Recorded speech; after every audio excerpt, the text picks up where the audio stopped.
We are going to continue to use alternate assessments this year in grades 3, 5, and 6 in social studies and grade 3 in science. In addition, students in grades 1 and 2 will also start using alternate assessments this year in social studies in order to be exposed to the process and the use of project-based assessments. In the past, we had shared the task with you through Google folders, and then you had been expected to upload your student work and your student data into a Google folder and share it with either Sherry Weiss if it was social studies or Dawn Verhoof if it was science. And we've changed the process slightly this year, hoping that it'll make it a little bit more streamlined. In order to make sure that you know where to access the task and how to turn in your information, we wanted to create a quick video just to ensure that you could access them easily. So you'll go to the Bedford County homepage, you'll access Department tab, click Instruction. Once on the Instruction tab, depending on whether you want to look for the science task or the social studies task, you would click on that. I'm going to walk you through a social studies task, so I'm going to click Social Studies, and then I will scroll down and click Alternate Assessments.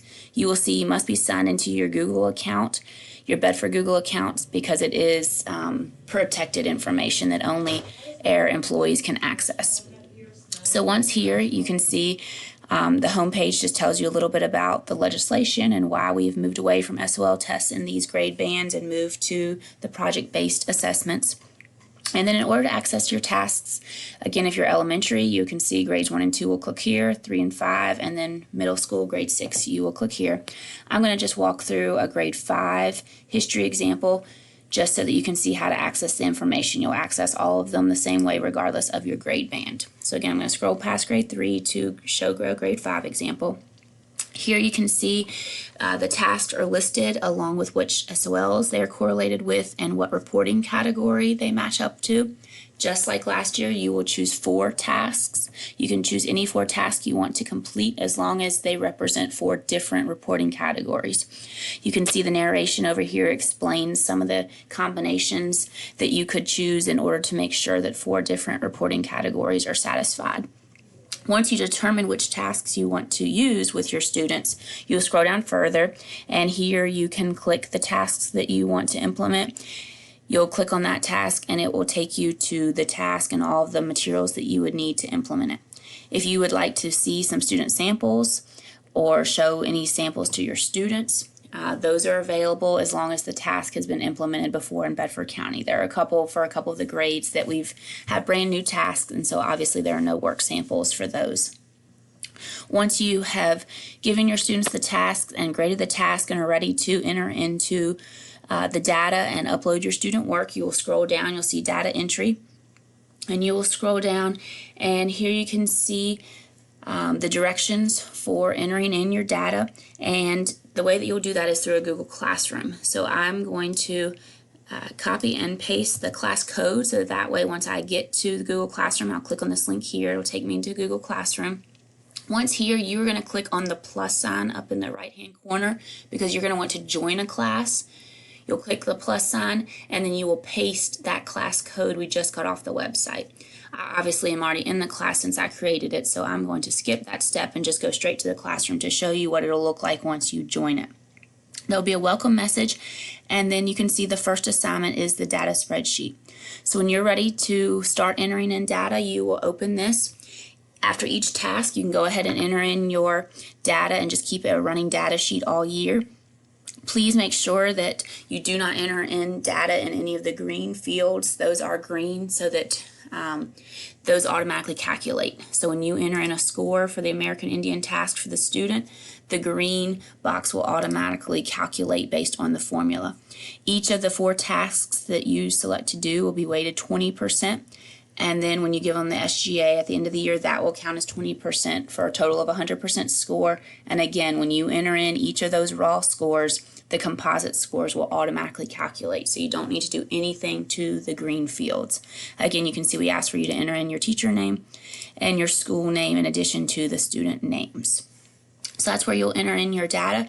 And once you have entered in your data for the entire year, you will go back here and you will turn it in so that way I will have access to your data sheet, and you can see the due date is May 22nd. In addition, when you go to upload student work, you will scroll down and you will see that each task is a different assignment. Obviously, if I didn't select to do the abolitionist and suffrage task, I will just keep scrolling down. Maybe the government task was one of the ones I chose to do. You can see the directions. Click the Add button and upload materials of your student's work if you selected this task. If you are a student, you will see the Add button. Again, I'm the teacher, so I don't see that. You'll click Add, and there you can upload files from your computer if you have scanned student work that way into a file. You can upload multiple student files if each student has created their own work digitally. You can attach those, or you can attach anything that is in your Google Drive. And again, you'll hit submit once you have uploaded the student work. So for each task, you will upload the student work that is correlated with that task. So that's what you will do in the Google Classroom. When you go back to the website, you can see that there's also an opportunity for you to give feedback on any of the tasks, each of the tasks, or just, maybe you just have feedback for one of the tasks that you did. You can provide your own personal feedback as a teacher perspective or feedback from the student's perspective. If you see any flaws with the rubric or the directions, we would love to know that so that we can keep improving the tasks. So again, 6th grade looks the exact same way and grade 3 looks the exact same way. I will make one quick note about grades 1 and 2 for social studies.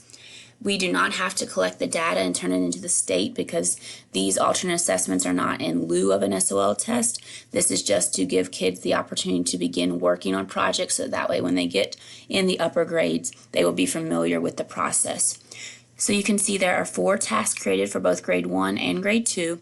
You will choose to do 2 of them. You can do any 2 you would like.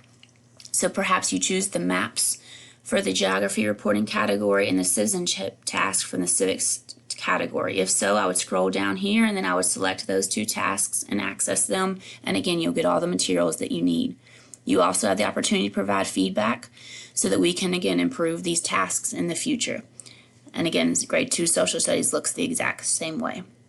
So if you have any questions about the social studies task, please feel free to email me, Sherry Weiss.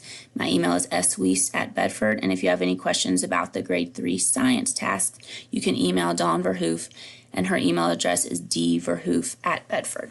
So we look forward to seeing what your students accomplish this year and what they create as they show mastery of the necessary content. Thanks so much.